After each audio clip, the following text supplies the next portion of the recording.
Assalamualaikum warahmatullahi wabarakatuh. Saya Janika Aisyah Disregar dengan NIM 240404082 dari Prodi Pendidikan Bahasa Indonesia dari Unit 3. Di sini saya ingin menyelesaikan tugas UTS saya dengan mata kuliah Filosofi Pendidikan Bahasa Indonesia dengan dosen pengampu Ibu Nuriana, SPD MPD, dengan tema pembelajaran tentang Ki Hajar Dewantara yang berkaitan tentang filosofi pendidikan, permasalahan pembelajaran di Indonesia, dan solusinya untuk pendidikan kita, dan kaitkan dengan teori-teori lainnya. Nah, menurut Ki Hajar Dewantara, pendidikan adalah pembudayaan, buah budi manusia yang beradab dan buah perjuangan manusia terhadap dua kekuatan yang selalu mengelilingi hidup manusia, yaitu kodrat alam dan zaman atau masyarakat. Pendidikan itu sifatnya hakiki bagi manusia sepanjang peradabannya seiring perubahan zaman dan berkaitan dengan usaha manusia untuk memerdekakan batin dan lahir, sehingga manusia tidak tergantung kepada orang lain akan tetapi bersandar atas kekuatannya sendiri. Semangat agar anak bisa bebas belajar, berpikir agar dapat mencapai keselamatan dan kebahagiaan berdasarkan kesusilaan manusia. Ini yang akhirnya menjadi tema besar kebijakan pendidikan Indonesia saat ini, yaitu tema belajar untuk mewujudkan profil pelajar Pancasila.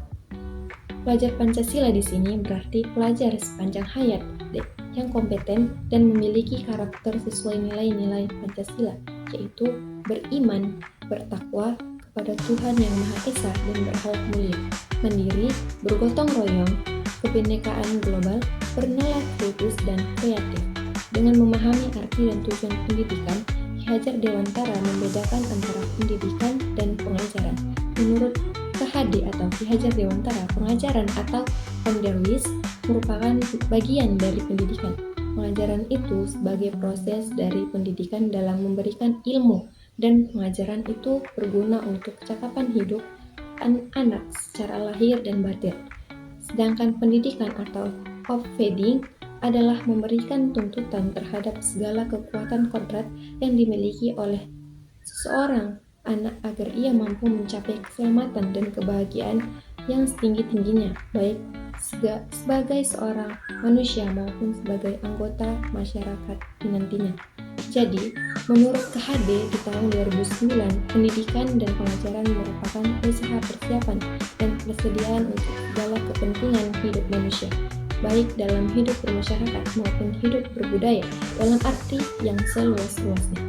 Di dalam kurikulum Merdeka ini, untuk dapat menumbuhkan karakter baik pada diri anak sehingga terwujudnya profil pelajar Pancasila, seorang guru harus mampu melaksanakan peran guru penggerak, meliputi memimpin pembelajaran, menggerakkan komunitas, praktisi, menjadi coach bagi guru lain, mendorong kolaborasi antar guru, dan mewujudkan kepemimpinan murid. Guru penggerak harus mampu menjadi agen perubahan dari dirinya sendiri terlebih dahulu, yaitu dengan mulai menanamkan nilai-nilai guru penggerak, diantaranya mandiri, reflektif, kolaboratif, inovatif, serta pihak pada murid.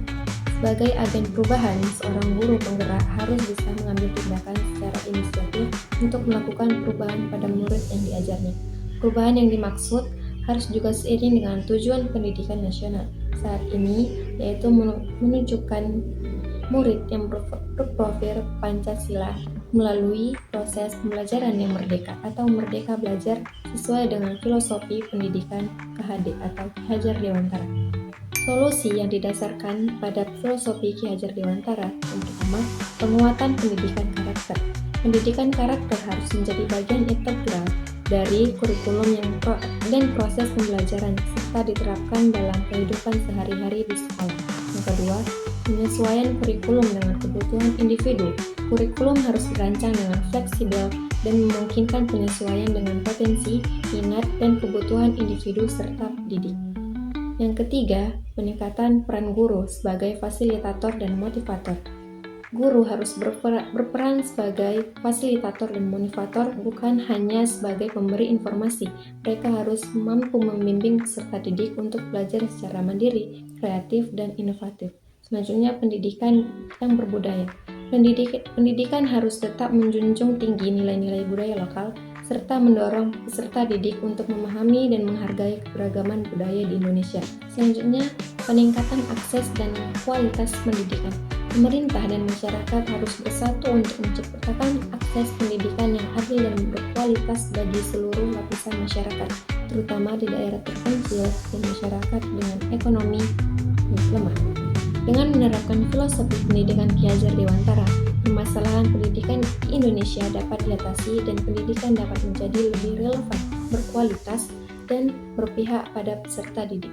Implementasi filosofi ini membutuhkan komitmen dan kerja keras dari semua pihak, termasuk pemerintah, sekolah, guru, orang tua, dan masyarakat luas.